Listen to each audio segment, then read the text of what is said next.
اور کہا اے دنیا والو آخری زمانے میں اپنے محبوب کو جب بھیجوں گا تو واحد کتاب بھیجوں گا اور اس میں اللہ نے قرآن میں کہا انا نحن نزلنا الذکر وانا لہ لحافظون۔ اے دنیا والو انجیل کو نازل کیا گڑبڑ کر دی، تورات کو نازل کیا تم نے کم و بیشی کر دی، لیکن یہ اللہ کا واحد قرآن ہے، یہ اللہ کی واحد کتاب ہے، ہم نے اس قرآن کو نازل کیا۔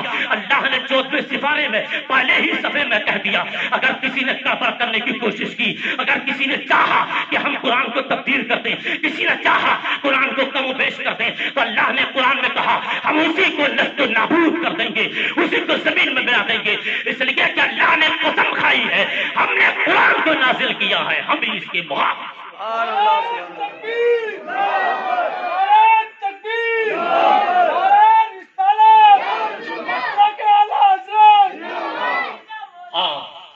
یہ قرآن ہے قرآن، کبھی آپ سمجھیں کہ جامع مسجد کا امام کہہ گیا، نہیں، یہ قرآن کہہ رہا ہے۔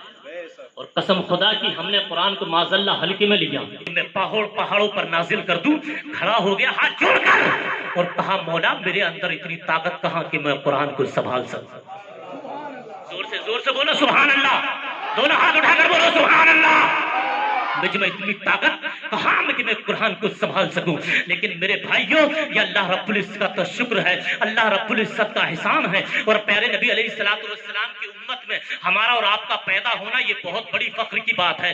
جس قرآن کو پہاڑ نہ روک سکا، جس قرآن کو پہاڑ نے روک کرنے سے منع کر دیا، اللہ اکبر۔ مسلمان بھائیوں اللہ رب العزت نے اپنے محبوب پر اس پر نازل کیا۔ اب دیکھیں آپ اس قرآن کو نبی پر نازل ہوا، اللہ اکبر کبیرہ، جو قرآن پہاڑ نہ سنبھال سکا ہو اس قرآن کو میرے محبوب کا امتی کا 7 سال کا بچہ سینے میں محفوظ کرے ہوئے ہے۔ بے شک آگے 7 سال کا بچہ سینے میں رکھ لیا ہے۔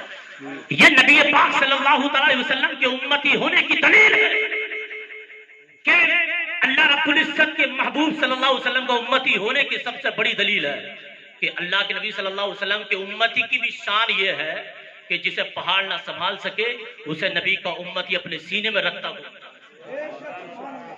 میں نے قرآن کی آیت پیش کی ہے، اللہ رب العزت کا قرآن فرماتا ہے اے محبوب کہہ دو اپنے امتیوں سے، کہہ دو میرے غلاموں سے، اپنے غلاموں سے کہ میں نے جو تم تک دین پہنچایا ہے اس کے اجر میں صرف اپنے اہل بیت کی محبت۔ سبحان اللہ سبحان اللہ۔ اور جس نماز کے اندر، جس سجدے کے اندر بتاؤ ساری دنیا والوں کو تم نے سمجھا ہے کہ یہ مولویوں کے کارنامے ہیں، یہ مولوی اپنی روٹی کے لیے اور اپنے قورموں کے لیے کرتے، نہیں، یہ قرآن کہتا ہے۔ اور نمازیں تم نے کیا پڑھی ہیں؟ شیطان لعین نے 700 سال تک نمازیں پڑھی، پوری روئے زمین پر کوئی ایسا خطہ خالی نہیں جہاں کے شیطان لعین کا سجدہ نہ ہو، لیکن وہ عبادتیں، وہ نمازیں، وہ سجدے اللہ رب العزت نے اس کے منہ پر پھینک کر مار دیے۔ کس لیے؟ کہ نبی کی تعظیم نہیں کی، نبی کی محبت نہیں کی، نبی کی محبت میں کھڑا نہیں ہوا۔ اللہ رب العزت نے کہا جو میرے نبی کا نہیں ہو سکتا میں اس کی عبادت کا کچھ نہیں کروں گا۔ لا یؤمن احدکم حتی اکون احب الیہ من ولدہ وولدہ والناس اجمعین، بخاری شریف کی حدیث ہے۔ جب تک تم اپنی اولاد، اپنے عزیز، اپنے احباب سے زیادہ محبت اللہ کے نبی سے نہیں کرو گے تمہارا ایمان کامل نہیں ہو سکتا۔ ایمان کس کا نام ہے؟ ایمان محبت رسول ہی کا تو نام ایمان ہے۔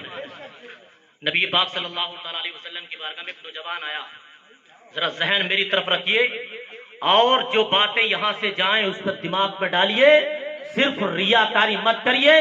جلسے کر رہے ہیں تو ان جلسوں سے کچھ مقصد حاصل کریے تاکہ 3-4 گھنٹے جب آپ بیٹھیں ان علماء کی باتیں سنیں تو کم سے کم ایک ایسا نوجوان کھڑا ہو جائے، ایک ایسا نوجوان اس مجلس میں توبہ کر کے کھڑا ہو تاکہ وہ سحر کر دے یا اللہ آج ان علماء کو میں گواہ بنا کر کہتا ہوں کہ آج سے پہلے میں شراب پیتا تھا، اب اس مجلس میں توبہ کرتا ہوں اب شراب نہیں پیوں گا۔ میں آج سے پہلے معاذ اللہ زنا کرتا تھا اب توبہ کرتا ہوں، ان علماء کی موجودگی میں اب کبھی زنا نہیں کروں گا۔